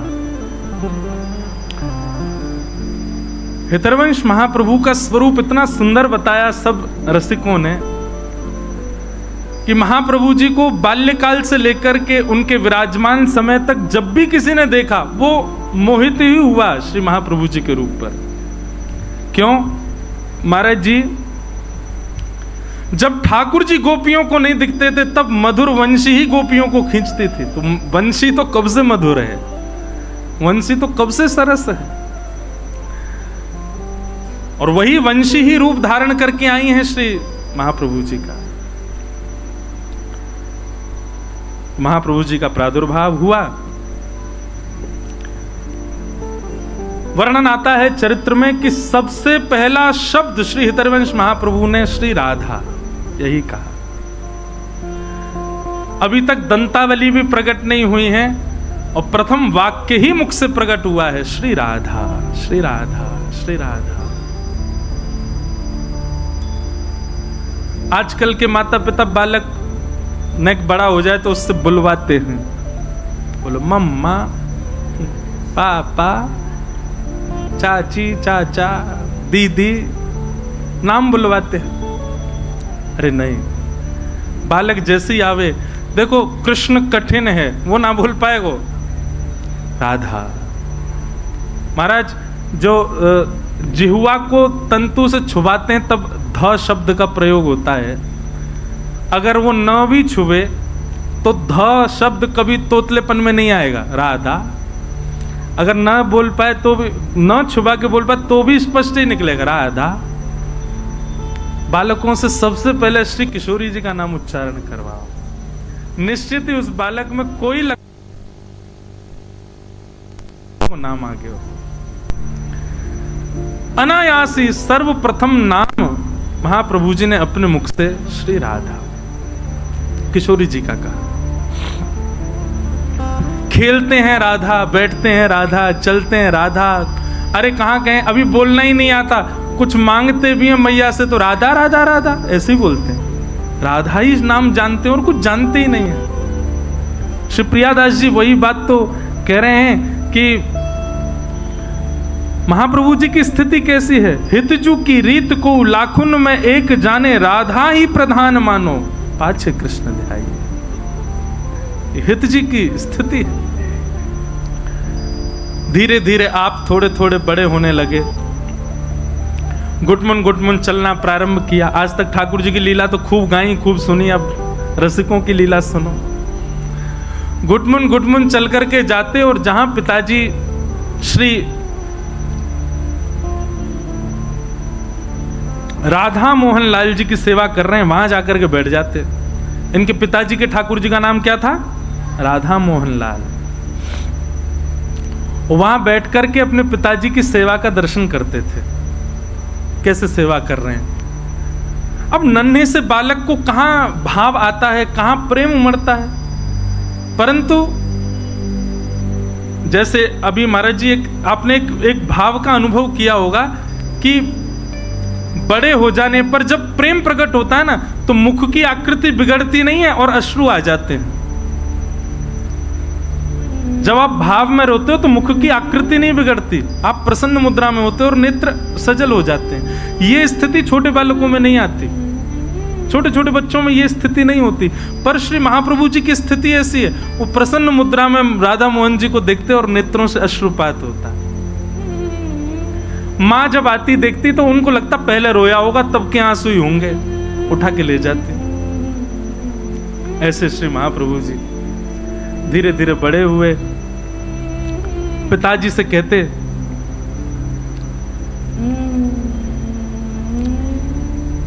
सेवा में जाने के लिए साथ में, तो पिताजी बालक समझ करके पीछे ही छोड़ देते, बोले तुम बाहर ही रहना, अंदर नहीं आना, मैं सेवा कर रहा हूं। तो बेचारे द्वार पर ही खड़े खड़े देखते। स्थिति ऐसी हुई कि अब सेवा के बगैर रहा नहीं जाता। वंशी तो कैसे रहे ठाकुर के बिना। और महाप्रभु जी के 4 स्वरूप बताए गए हैं। वे आचार्य भी हैं, वे ठाकुर जी की अधर की वंशी भी हैं, वे अंतरंग भाव से सहचरी भी हैं, और श्री हित, हित का मतलब ही होता है प्रेम, प्रेम स्वरूप हैं। 4 स्वरूप बताए ना श्री प्रियादास जी महाराज ने। रहें कैसे सेवा के बिना? सेवा ही उनका सर्वस्व, उसके बिना कुछ आता। पिताजी नहीं प्रवेश करने देते तो बाहर चले जाते। बच्चे तो खेलते थे, महाप्रभु जी बैठे बैठे राधा राधा राधा चिंतन करते। उनका खेल ही सेवा है। प्रिया प्रियतम का अंतरंग विलास ही वैष्णवों की सेवा, उनका खेल ही वही है, उनकी दिनचर्या ही वही है, उनकी रहो बस, दोनों युगल सरकार प्रसन्न रहो, इसी में ही हमारा सुख। महाराज एक पद में पढ़ रहा हूं कुछ दिना पहले, तो वह पद में ऐसा, और जैसे ही ठाकुर जी गए तो ठाकुर जी को पटकाऊ उरझ गो, श्री जी भी उरझ गई, ठाकुर जी भी उरझ गए, तो सब सखियां अपने स्थान से उठ गई। अरे दोनों उरझ गए, चलें तो। तभी ललिता विशाखा सखी ने सब रोक लिया, बोले सुनो उर्झे ही रहने दो इन्हें। बोले उर्झे ही रहेंगे तो कम से कम नेत्रन के सामने तो रहेंगे, सूरज गए तो कहीं और चले जाएंगे, उर्झे ही रहने दो। अब ये कितनी अंतरंग बात है, ये महलों की चर्चा है, बाहर वाले इनको पता ना पड़ेगी यह बात की। महलन की चर्चा, महल में क्या होता है ये महल वाले ही जानते हैं, बाहर घूमने वाले बस अंदेशा लगाते रहते हैं ये चल रहा होगा। ये सब चर्चाएं अंदर भीतर की हैं, ये कौन समझे। तो रसिक जनों का खेल, रसिक जनों का जीवन, रसिक जनों की दिनचर्या केवल सेवा है ठाकुर जी की, उसके अलावा कुछ कर ही नहीं सकते वो। तो हितरवंश महाप्रभु क्या करते, अब सेवा भीतर तो मिलती नहीं, तो बालक बाहर खेल रहे होते, वो आके कहते चलो हरिवंश हमारे साथ खेलो। अच्छा, नाम हरिवंश क्यों पड़ा? क्योंकि जब नरसिंह श्री इनके जो बड़े भैया थे नरसिंह आश्रम जी, जब इन्होंने कहा कि ठाकुर जी ने आज्ञा दी है कि तुम्हारे वंश में भगवान की वंशी ही प्रकट होंगी पुत्र रूप धारण करके, याद रहे तुम्हारा वंश वर्धन होने वाला नहीं था, हरि ने वंश बढ़ाया है, इसलिए अपने बालक का नाम हरिवंश रखना। इसलिए उनका नाम हरिवंश रखा गया। जिनके वंश को हरि ने ही बढ़ाया है, जिनके वंश को हरि ने ही प्रारंभ किया, वो हरिवंश। और हित नाम क्यों लगा? हित माने प्रेम। जो प्रेम प्रदायन करता है कौन? हरि ने जिनका वंश बढ़ाया, वो हित हरिवंश। तो हरिवंश चलो खेलो हमारे साथ। तो हरिवंश जी कहते मेरो खेल कछु अनोखो है, कछु अलग है। अच्छा, हम थोड़ी बताना भूल गए, बाद गांव में अवतार हुआ, जन्म हुआ, उसके बाद वे भी फिर माता पिता के साथ देवबंदी चले गए, जन्म ब्रज में ही हुआ। तो बच्चों के साथ बोले हम अलग लीला करें। वो क्या लीला करोगे? तो गौर वर्ण का एक बालक, गोरा गोरा बालक, उसको तो पीतांबरी पहना देते, उसके गले में हार पहना देते, उसके सिर पर मुकुट पहना देते, उसको पटका पहना करके वन के कुछ पुष्पों को लेकर के कान पर लटकाए दिए, कछु यहाँ कर दिए, इस प्रकार उनका श्रृंगार कर देते। और श्याम वर्ण का एक बालक, श्याम वर्ण के बालक को नीचे माताओं वाला जो होता, क्या बोलते हैं उसको, नीचे जो पहनती हैं लहंगा, हाँ लहंगा, लहंगा, ऊपर चुनरी, नाक में नथवे सर मैया की निकाल लाते और श्याम वर्ण के बालक को बिल्कुल गोपी जैसा श्रृंगार कर देते। मतलब मन में भाव क्या आता कि किशोरी जी तो आज पीतांबरी पहन करके मुकुट पहन करके घूम रही हैं और श्याम सुंदर सखी बन करके घूम रहे हैं, ऐसी भावना आती उनके। परिवर्तित श्रृंगार कर देते। उनके श्रृंगार को ठाकुर जी स्वीकार करते थे। कैसे? यहां श्री व्यास मिश्र जी भोग की थाली लेकर के आए और श्री राधा मोहन लाल जी के सामने जैसी पधराई और पर्दा करके गए। थोड़ी देर बाद जैसे ही पर्दा हटा करके भोग उठाने लगे, भोग उठाते ठाकुर जी को देखा सो क्या पाया कि ठाकुर जी तो गोपी बने हुए हैं चुनरी ओढ़ करके और किशोरी जी जो है उन्होंने मुकुट धारण कर रखो। परिवर्तित श्रृंगार उनकी सेवा में हो जाता। व्यास मिश्र जी बोले मैंने तो सुबह श्रृंगार किया था, मुकुट तो मैंने ठाकुर जी को धराया, ये ठाकुर जी चुनरी ओढ़ के काई को बैठे हैं और ये किशोरी जी मुकुट धारण करके बैठी हैं। श्रृंगार परिवर्तित कर दिया, दोबारा से ठीक किया। पता नहीं कहां दिमाग रहता, आजकल बुढ़ापा आ गया है। श्रृंगार व्यवस्थित करके और अनवसर का समय करके और जैसे ही गए वापस, थोड़ी देर बाद लौट करके जब आए और जैसे पर्दा पुनः खोला तो फिर से क्या पाया, ठाकुर जी ने फिर से चुनरी पहन ली, किशोरी जी ने फिर से मुकुट धारण कर लिया, फिर से श्रृंगार परिवर्तित है क्यों? व्यास मिश्र जी बोले जी हो क्या रहा है, ये लाल जी कैसी लीला कर रहे हैं? तभी आपकी दृष्टि बाहर गई और बाहर खिड़की से झांक करके आपने देखा तो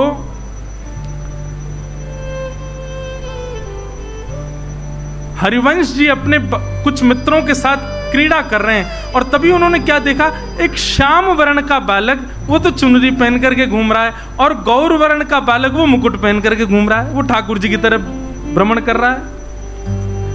तब व्यास मिश्र जी को अनुभव हुआ कि सेवा के लिए जिद करता है लाला, हम मना करते हैं तो बाहर जाकर के सेवा ही खेल रहा है और इसकी सेवा देखो कैसी अंगीकार कैसी स्वीकार कि बाहर श्याम वर्ण के बालक को गोपी बनाए तो हमारे ठाकुर सेवा के गोपी बन जाते हैं। ऐसी उनकी लीला, ऐसी उनकी सेवा। बंधुओं एक बात कहें, कभी गोविंद देव जी में अगर आपको परिवर्तित श्रृंगार का अनुभव होगा निश्चित, कभी परिवर्तित श्रृंगार का अनुभव होगा एक क्षण के लिए, जब हो जैसे हो बस वही समय पकड़ लियो कि आज प्रत्यक्ष खड़े हैं सामने। वैसे तो प्रत्यक्ष नित्य ही है ठाकुर जी। ऐसी भाव समाधि में श्री हरिवंश जी रहते हैं बाल्यकाल से, बचपन से। बंधुओं एक दिन ऐसी लीला घटी, एक दिन ऐसा मन में भाव आया कि कानपुरा ने कहा श्री हृदयवंश महाप्रभु बालकों का श्रृंगार कर देते थे।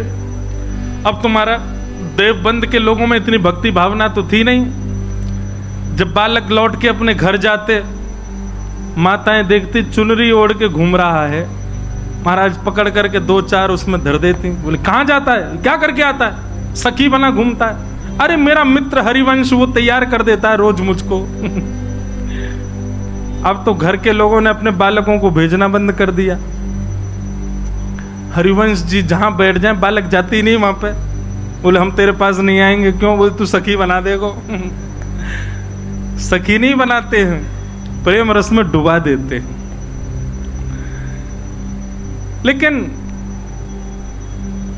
जो निश्चित प्रेम में डूबा होगा वो कभी भी शिकायत नहीं ढूंढता या अवसर नहीं ढूंढता सेवा से बचने का। वो तो अपनी सेवा कहीं और खोज लेता है। महाप्रभु जी ऐसे भ्रमण कर रहे थे अपने घर के आसपास के वन में, छोटे से बालक हैं। तभी उनको 2 युगल वृक्ष दिखाई दी, आसपास ही खड़े हैं दोनों। बोले आहा, दोनों युगल मिल गए। और संभवतः जो एक वृक्ष था वो त्रिभंगी था उसकी जो आकृति थी वो ऐसी थी, वो हो ये तो लाल जी हैं, ये सीधी सादी हमारी किशोरी जी हैं। तुरंत उनने तो महाराज वहीं पर श्रृंगार करना प्रारंभ किया। वृक्ष को ही श्यामा श्याम का रूप मान करके जो त्रिभंग वृक्ष था उसको ठाकुर जी का रूप धराने लगे, और जो सीधा सो वृक्ष खड़ो वो किशोरी जी के रूप में उसको तैयार करने लगे। श्रृंगार है गयो। अब माला कहाँ से लाएं? अब यहाँ पे मणि तो है नहीं, माणिक तो है नहीं, स्वर्ण तो है नहीं, तो सुंदर सुंदर पुष्प तोड़ करके लाए, उनकी माला बना करके वृक्षों को ही माला धारण करा दी। अरे जय जय, तैयार है गए, आरती कर दूं। आरती काय की करूं? भाव की आरती लाई, आरती लेकर के आरती करते, और ये भोग तो लगायो ही नहीं, कहाँ जाऊं? वन में गए, सुंदर सुंदर वन के फल लेकर के आए। एक ही फल नहीं, आलस नहीं है भक्ति में, अलग अलग फल, अलग अलग प्रकार के फलों को लेकर के आए। फल को सुंदर दोना पत्ता का बना करके उसमें पधरा करके दोनों युगल के सामने पधरा दिया, और बैठ करके वहीं कीर्तन करने लगे, स्वरूप का वर्णन, स्वरूप का वर्णन, लीलाओं का भाव चिंतन करने लगे। यहां पिताजी ने अपने राधा मोहन जी का स्वर्ण का श्रृंगार किया था। भोग में आज बढ़िया सुंदर पूड़ी, कचौड़ी, रबड़ी, आलू की सब्जी और जन क्या क्या बना था, उसका भोग धराया था। पर्दा करके और महाराज गए, थोड़ी बहुत देर बाद लौट करके आए तो सब बदल गया। ठाकुर जी के सोना चांदी के सबरे श्रृंगार जो हैं वो बनमाली बन गए, सबरे फूलन के और वन के पत्तान के श्रृंगार है गए, और सामने रखे हुए सब मेवा बाटी, 56 भोग, सब अंतर ध्यान है गए, फल प्रकट है गए। व्यास मिश्र जी बोले ये पर्दा के पीछे ही होता है जो होता है। मैं इतना सुंदर श्रृंगार करके जाऊं, ऐसा कछु करके जाऊं, ये कैसे परिवर्तन हो जाए? तो उनको आभास तो हो गया था कि हरिवंश बाहर अपने मित्रों के साथ लीला करता है, खेलता है, और उसकी लीला ये राधा मोहन जी स्वीकार कर लेते हैं। लेकिन आजकल तो मैंने सुना बालक आते ही नहीं, अब किसका श्रृंगार कर रहा है? दौड़ते दौड़ते दौड़ते पहुंचे, आहा, एक सघन वन कुंज में 2 युगल वृक्ष हैं। दूर से देखने पे प्रतीत हो रहे हैं कि साक्षात राधा मोहन जी खड़े हैं। क्या त्रिभंग स्वरूप में जो है वो कृष्ण श्रृंगार में, और सीधे जो है वो किशोरी जी के श्रृंगार में, और वहीं सामने बैठ कर के उनको वन फलों का भोग अर्पित करा रहे। दृश्य देख करके आनंदित हो गए। ऐसी उनकी सेवा। एक भाव तो मैंने पहले ही बताया, अमनिया नहीं पाते थे। अमनिया का मतलब होता बिना भोग लगा, भोग ही पाते थे। अब धीरे धीरे पिताजी को विश्वास होने लगा कि भाई इनमें भक्ति जागृत हो गई, अब इनको धीरे धीरे सेवा में लाया जाए। तो पिताजी उनको लेके तो आते, पर ठाकुर जी का स्पर्श नहीं करने देते। बालक है कहीं गिर नहीं दे, बालक है कहीं कोई त्रुटि ना कर दे, खड़े हो जाओ, आज तुम एक काम करना। बोले क्या? वो ठाकुर जी को गर्मी ना लगे, पंखा की सेवा करना, बीज ना डुराओ ठाकुर जी को। जो सेवा दे देते इतनी निपुणता से करते, सौभाग्य मानते, चलो कुछ तो मिला सेवा में।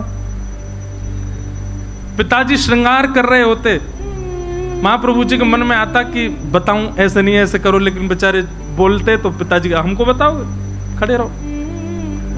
मनी मन विचार करते, बोले जल्दी से मुझे बड़ा करो, मुझे सेवा करनी है आपकी।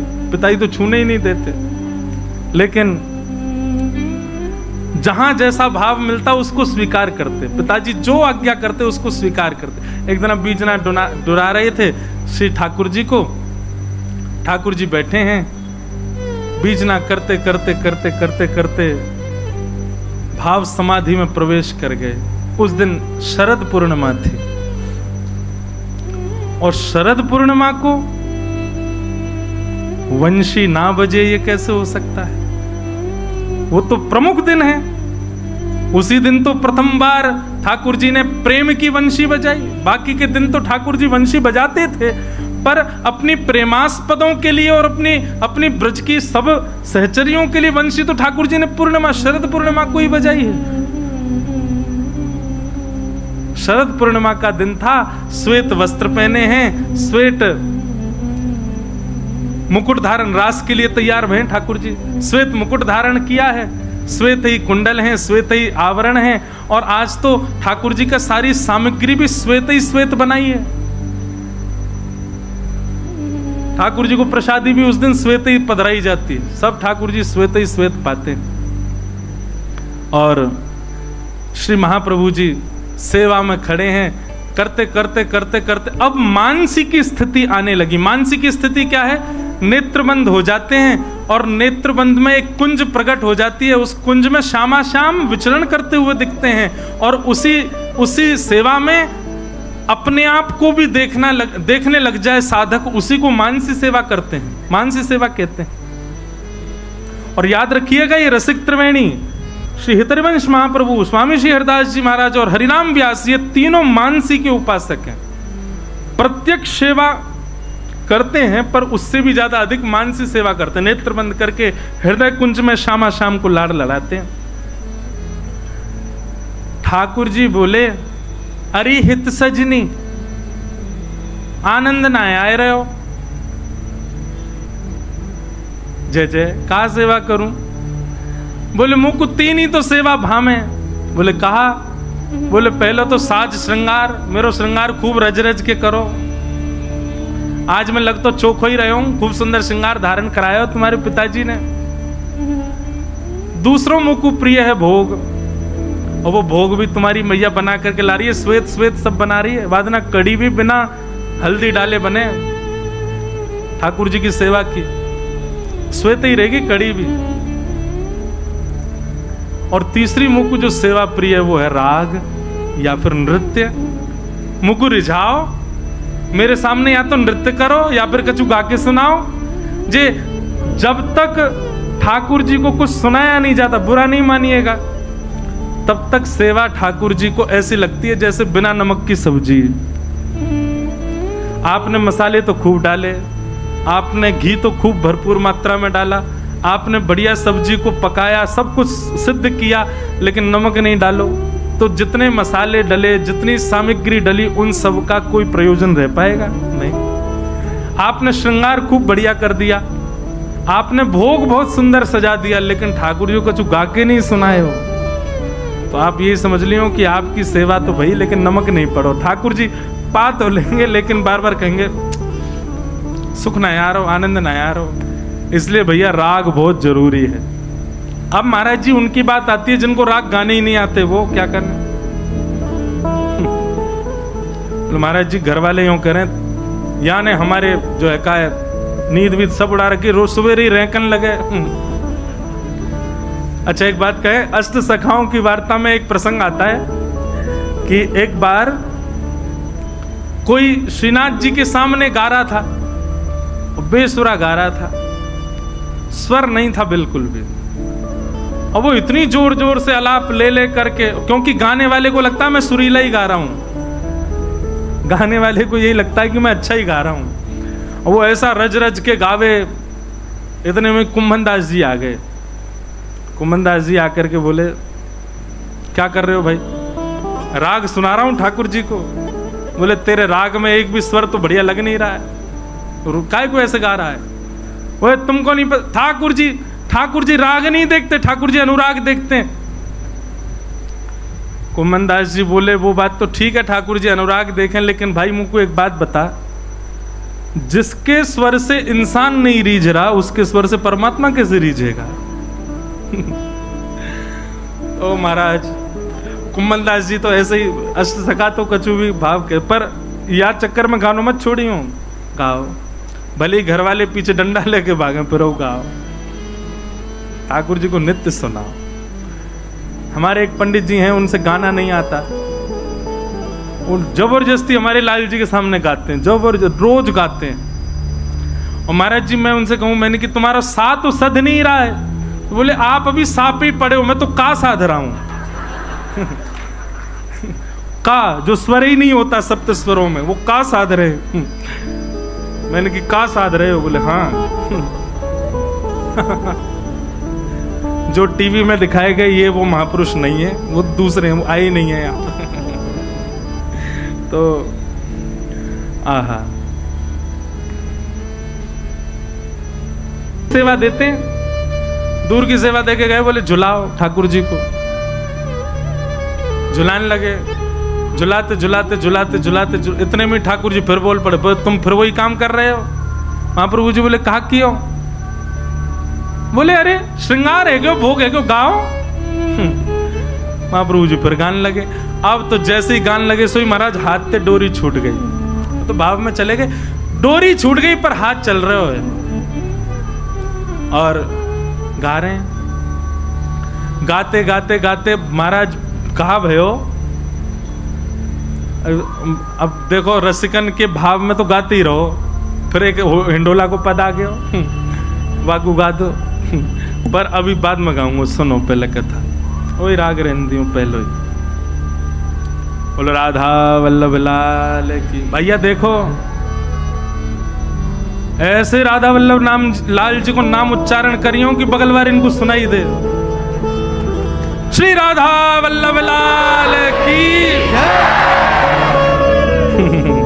ये हुई ना बात। ऐसे ही गाओ, ऐसे ही चिल्लाओ, सबन को सुनाई दे कान में। महाराज नाम जाएगा राधा वल्लभ जी को, मंगल होगा सबन को। तो अब झुलाते झुलाते महाराज हाथ से डोरी छूट गई, वो तो मानसी में चले गए। अब मानसी में ठाकुर जी सेवा अलग करा रहे हैं और प्रत्यक्ष सेवा अलग चल रही है। अब प्रत्यक्ष में जो ठाकुर जी सामने झूला पे बैठे वो किशोरी जी तो कह रहे हैं झूला तो धीमो पड़गो। किशोरी जी बोली पड़े ही जाएगो, तुमने आज्ञा जो कर दी गावे की। वो मानसी में चले गए और मानसी में सेवा कर रहे हैं। अब झूला क्यों झूलते हैं? गर्मी लगे ठाकुर जी को तो झूला झुलाया जाए तो वैसे ही हवा को अनुभव होवे। ठाकुर जी बोले श्री जी झूला तो ढीलो पड़ गो। श्री जी बोली अब मैं क्या करूं, तो गए मानसी में। अब मानसी से निकाल के लाऊंगी तो मानसी में जो स्वरूप लीला कर रहा है वो आएंगे, बोले कि नहीं यहाँ पे आओ, बेचारो अकेलो हरिवंश कहां कहां जाएगा, कैसी लीला। महाराज अब यहां किशोरी जी श्रमित नहीं हो, उसके लिए ठाकुर जी हिंडोला में पाम लटका के बैठ गए नीचे और अपने पैर के अंगूठाते नीचे पृथ्वी को स्पर्श करके हिंडोला पीछे करें आगे आवे, पीछे करें आगे आवे। अपने पामन से स्वयं ही ठाकुर जी झुला रहे हैं। स्वरूप सरकार जिनकी से राधा मोहन लाल जी पामन सो ही अपने झूला को आगे पीछे झुला रहे हैं। अब तो झुलाते झुलाते झुलाते पामन ते टेक दे दे करके ठाकुर जी तो थक गए। बोले मैं तो हार गो। छोटे से ठाकुर जी बेचारे इनमें शक्ति नेक्सी सी रहे, नेक्सी से लाल जी थक गए। ठाकुर जी पसीना आगे कहा करें। सो ठाकुर जी ने तो अपने पीताम्बर वगैरह उतार करके सब धर दिए नीचे। बोले वो तो बहुत जोर तो पसीना आ रहे हैं। अब जैसे ही वस्त्र उतार के धरे इतने में ही व्यास जी आ गए। व्यास मिश्र जी आकर के देखे तो महाराज डोरी छूटी भैया, बस हाथ हिल रहे हो हरिवंश जी को, लेकिन झूला बाकायदा अपनी गति पे ही चल रहे हो। और तभी झूला में विराज रहे युगल सरकार को देखो तो महाराज ठाकुर जी तो नंगा वस्त्र नीचे पड़े। बोले ये वस्त्र कैसे उतर गए इनके।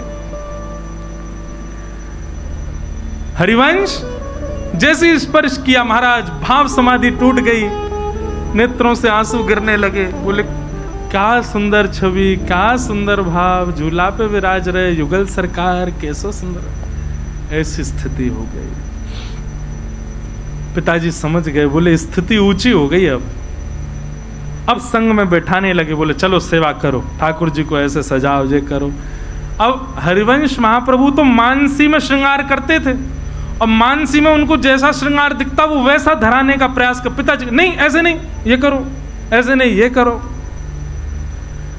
अब हरिवंश जी बोले श्री जी कृपा करो, मुझे सेवा कर नहीं दे रहे और मेरा मन होवे बार बार मैं आपकी सेवा करूं। स्वप्न में श्री जी प्रकट है गई। बोले तुम काय को चिंता करो, एक काम करो, अपने प्रियालाल जी ले आओ। बोले कहाँ? बोले तुम्हारे घर के पीछे एक सूखो एक कुआं है, वहां में हमारा एक स्वरूप है, जाओ जाके ले आओ। महाराज विचार नहीं किया, तुरंत उठ करके दौड़े। जल नहीं था उसमें, कूद पड़े सूखे कुआं में। सब लोग चिल्लाने लगे अरे हरिवंश बालक कूद गया, हरिवंश बालक कूद गया। भीतर तो गिरे, लेकिन जब सबने झांक करके अंदर देखा तो नवरंगी लाल जी को अपनी गोद में लिए हरिवंश जी सूखा कुआं था, उसमें जल आ गया और जल की परत पर ही बैठे हैं, वो जल ही लेकर के श्री हरिवंश जी को ऊपर आ रहा है। नवरंगी लाल जी, बोलो नवरंगी लाल बिहारी की। श्री राधा नवरंगी लाल जी को लेकर के श्री हरिवंश जी पधारे। अब तो अपने ठाकुर जी आ गए, पिताजी आप अपनी सेवा अपने मन मुताबिक करो, हम अपनी करेंगे। और अपने ठाकुर जी की अपने मन से सेवा करने लगे। कोई और काम ही नहीं है, पूरे दिन सेवा में ही लगे रहते हैं। और वैष्णव का बंधु यही है, वो हरि से विमुख कोई काम कर ही नहीं पाएगा। आप क्षमा करें, ठाकुर जी की भक्ति भी करते हो और बाहर के कामों में भी बहुत निपुण हो, तो निश्चित है कि भक्ति में चूक कर रहे होंगे। और भक्ति में यदि निपुण हो तो निश्चित है बाहर के कामों में आपसे चूक बनती ही बनती होगी। इसका मतलब ये नहीं जबरदस्ती अपने काम बिगाड़ो। बाहर के काम ने बोले महाराज जी कह रहे चूक बने तो समझो घर की भक्ति बढ़ रही है। अनायास होगा। गांव के लोग सब आते, बोले आप एक काम करो, ये बालक पूरे दिन नवरंगी लाल जी में ही लगा रहता, उन्हीं की सेवा करता, या को ब्याह कर दो, ब्याह कर दो, पत्नी आके बुद्धि ठिकाने लगाएगी। महाराज जी वास्तव में ऐसा होता है? ऐसा होता है? जो लोग मना कर रहे हैं उनकी पत्नियां देख लें उनको। कई लोग हाँ करें, नहीं सही बात है, बुद्धि तो ठिकाने लग जाती है। बोले ब्याह कर दो। और महाराज सब लोगों के बहुत कहने पर अब हरिवंश जी को ऐसा तो कुछ था नहीं कि अपनी कोई विशेष इच्छा हो। एक ही भाव कहा होगा कि भैया देख लो, दो दो सेवा हैं घर में, संभालने वाली हो तो करा दो ब्याह। तो श्री रुक्मणी बाई नाम की एक कन्या, उनसे श्री हितरवंश महाप्रभु का विवाह संपन्न हुआ, विवाह मंगल हुआ। विवाह के उपरांत दोनों युगल की सेवा करने, जैसे महाप्रभु जी वैसी उनकी गृहिणी, वो भी सेवा करने लगी। अब गांव के लोग बोले अब क्या करोगे? बोले अब तो पहले अकेले ही सेवा करते हो, अब दोनों ही लगे रहे सेवा में, घर बार पे कोई ध्यान ही नहीं, सेवा में लगे रहते हैं। आप श्री के 4 संतान हुई, श्री वनचंद्र जी, कृष्णचंद्र जी, गोपीनाथ जी और चौथी कन्या हुई साहेब दे। 3 लाला और 1 लाली। बाल्यकाल में ही किशोरी जी ने दीक्षा दे दी थी महाप्रभु जी को। उनको पत्र पर ही जो अपना निज मंत्र है वो निज मंत्र दिख गया था। सो रहे थे वृक्ष के नीचे, तभी वो निज मंत्र दिखा, तो मंत्र देख करके उनको लगा कि पता नहीं भ्रांति हो मेरी। तब किशोरी जी प्रकट हुई, प्रकट होकर के वही मंत्र सुना दिया। तो महाप्रभु जी की गुरु आचार्य कौन है? हित संप्रदाय के जो आचार्य हैं वो हमारी श्री किशोरी जी हैं, राधा रानी। उन्हीं से ही यह वंश प्रारंभ हुआ, यह परंपरा, गुरु परंपरा प्रारंभ हुई। अब हम थोड़ा शीघ्र करें, राधा वल्लभ जी को प्रकट करा दें, फिर कल प्रसंग में इनके सेवकों की कथा सुनेंगे। 4 बालक हुए, वनचंद्र जी, कृष्णचंद्र जी, गोपीनाथ जी और चौथी कन्या हुई। आप श्री खूब आनंद से सेवा करते थे, बालक भी सेवा भाव में आ गए थे, पत्नी के साथ खूब आनंद। पर देखो ठाकुर जी और किशोरी जी कब कहां क्या लीला कर दें कोई पता नहीं है। एक दिन किशोरी जी ने स्वप्न में आज्ञा की, हरिवंश जी अब बहुत दिन हो गए, धाम से दूर हो आप, लीला प्राप्त हो गई, नाम प्राप्त हो गया, लेकिन धाम अभी बाकी। योजना बना करके आपका जन्म तो ब्रजमंडल में हो गया था, पर अब बाकी का शेष जीवन ब्रज में व्यवस्थित करो। ब्रज को व्यवस्थित करना है, ब्रज को पुनर्उत्थापित करना है, इसलिए आप कृपा करके अब ब्रज प्रस्थान करो। तुरंत उठ करके बैठ गए। पत्नी ने कहा क्या हो गया, इतनी रात आप कैसे? बोले देवी अभी अभी आज्ञा हुई है श्री जी की और तुमको स्वीकार करना पड़ेगा। क्या? अब हमें वृंदावन जाना है। ब्रज प्रस्थान करना है। बोले हम भी चलें साथ? बोले नहीं, अब वहां हम कहाँ रहेंगे, कहाँ जाएंगे, क्या खाएंगे, क्या, हम तो कैसे भी अपना निर्वहन करेंगे, पर ये बालक हैं, सबका ध्यान रखना। और सबसे बड़ी बात, नवरंगी लाल जी की सेवा है, सेवा कैसे वहां लेके जाएंगे? आप यहीं रह करके अब इनकी सेवा करो और हमको आज्ञा दो, हम वृंदावन जा रहे हैं। देखो कैसी लीला घट जाती है, कब कहां क्या हो जाए कुछ पता नहीं। अपने घर से निकल पड़े हरवंश जी और जा ही रहे थे तो मार्ग में शाम हो गई। एक गांव पड़ा चित्थावल, वहां आप रात्रि में एक वृक्ष के नीचे लेटे थे। तभी किशोरी जी, श्री जी का भाव आवे तो समझो दोनों युगल सरकार। श्री जी ने आकर के आज्ञा कर दी,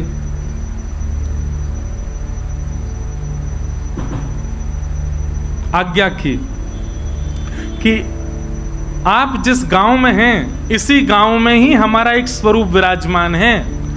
आत्मदेव नाम के ब्राह्मण हैं, उनके घर पे हमारी सेवा हो रही है। आप वहां जाइए और वहां से हमारे स्वरूप को लेकर के वृंदावन चलो। लेकिन अब स्वरूप लेकर के वृंदावन जाओगे तो आगे की भी व्यवस्था देखनी पड़ेगी, स्वरूप का सेवा आदि आगे कौन करेगा?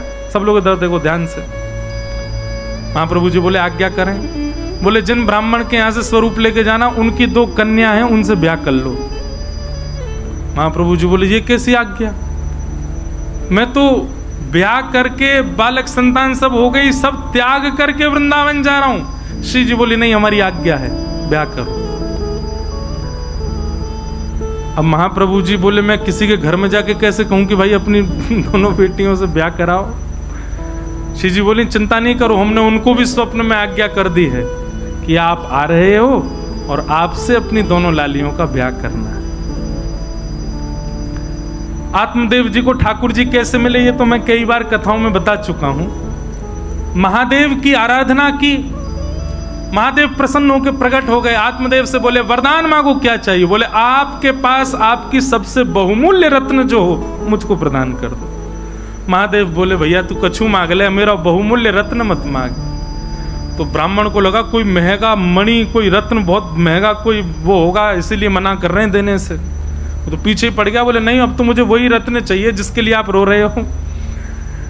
महादेव गए और श्वेत द्वीप में जिनकी निज सेवा स्वयं महादेव करते हैं, ऐसे श्री राधा वल्लभ लाल जी को सुंदर वस्त्र में लपेट करके हृदय से लगाते हुए लाए और आत्मदेव को देख करके वहां से अंतर ध्यान हो गए।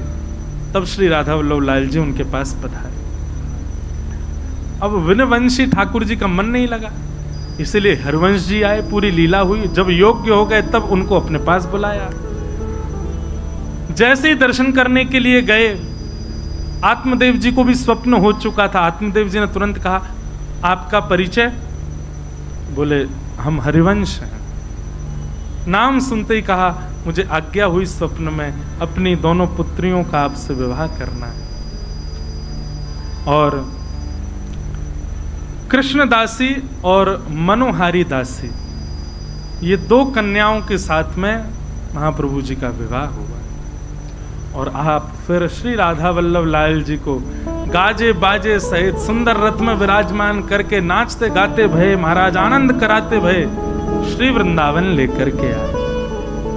वृंदावन में सबसे पहले ठाकुर जी आए तो सबसे पहला आपका स्वागत सुनरख में हुआ। वृंदावन में सुनरख गांव है, वहां राधा वल्लभ जी का सबसे प्रथम स्वागत हुआ।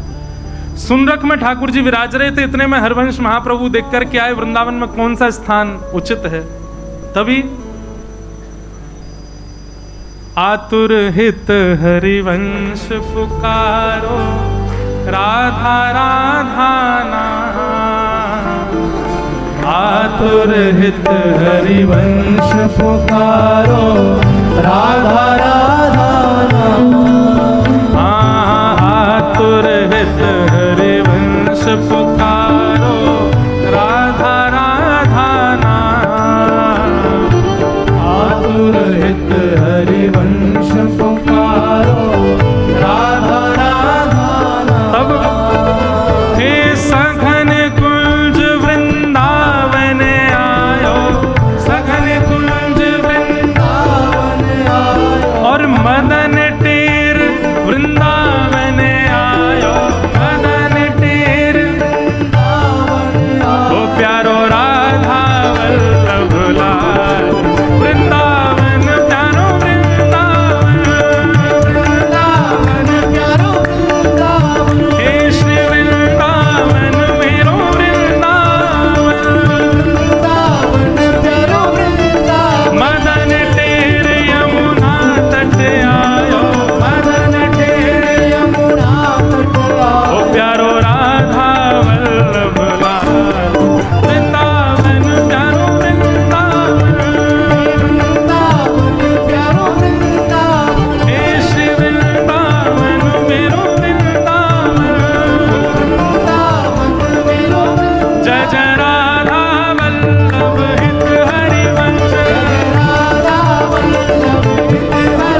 मदन टेर ऊंची ठौर।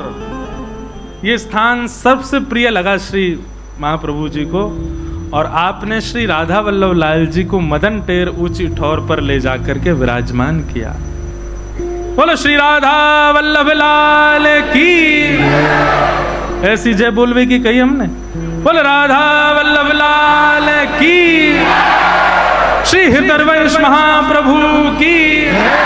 प्यारे वृंदावन धाम की जय जय श्री।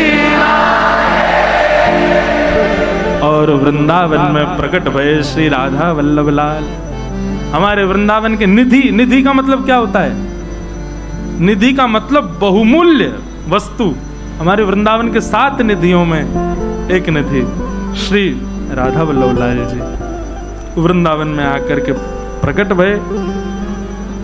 इस प्रकार श्री हितरवंश महाप्रभु का चरित्र सुनाया। अभी आगे नरवाहन जी पर कृपा और सेवक जी का जो चरित्र है वो सब आएगा। अब आपकी शिष्य परंपरा पर चर्चा और आपके जो आगे वंश में आए हैं उन सब पर चर्चा हम कल करेंगे।